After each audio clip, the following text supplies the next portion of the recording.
ang kinabuhi puno sa mga pagpili.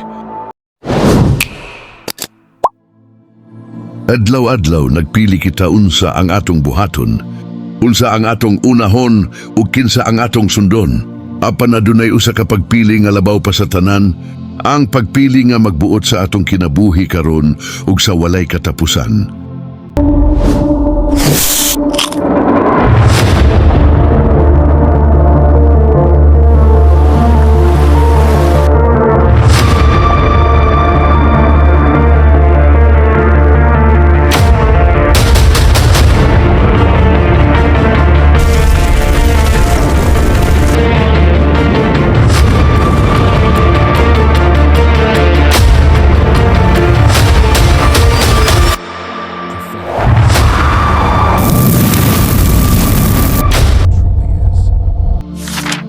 Sa katapusan sa iyang kinabuhi, gitigom ni Josue ang Israel sa usa ka dapit nga dili ordinaryo ang Sikem. Dinhi nagkampo si Abraham, dinhi mipuyo si Jacob, dinhi gilubong ang mga Dios-Dios nga langyaw. Kini nga dapit nagpahinumdom, ang Dios matinumanon gikan pa kaniadto hangtod karon.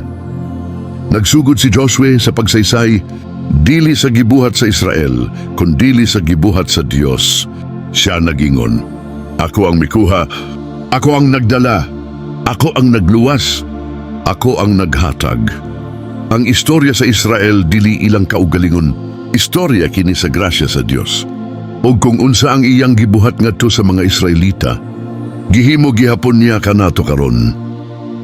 Unya miingon si Josue, kahadlokin ninyo ang Ginoo ug alagarin ninyo siya sa pagkamatinuoron ug kamatuoran.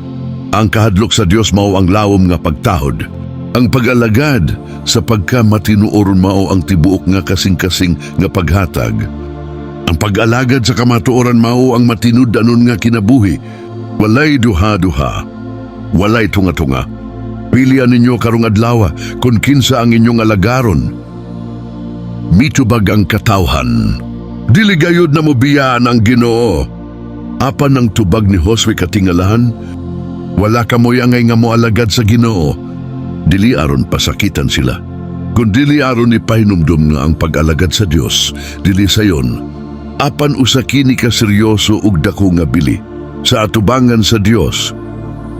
Gitawag ni Josue ang katawhan, tangtangan ninyo ang mga Dios-Dios ug itulid ang inyong mga kasing-kasing ngadto sa Ginoo. Sa ikatulong higayon misaad ang katawhan, ang Ginoo among alagaran. Gisulat ang pakigsad, gitukod ang bato nga saksi, kayang tinuod nga desisyon kinahanglan hinumduman. Sa dihang natapos ang kinabuhi ni Josue, gilubong usab siya sa yutang saad, kauban sa iyang mga kaliwatan. Apan ang masupilon nga kaliwatan, mipahulay sa kamingawan.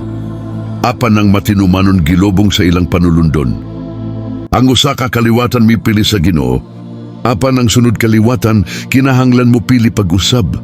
Gaya ang pagtuo, dili mapamana. Kinahanglan kinipilion adlaw-adlaw. Ug karon nag-awhag sa matag, usa ka na to. Dili ugma, dili puhon, karong adlawa, alang ka na to.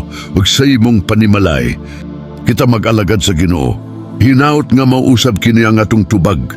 Ug pilion nato ang Dios. Karong adlawa.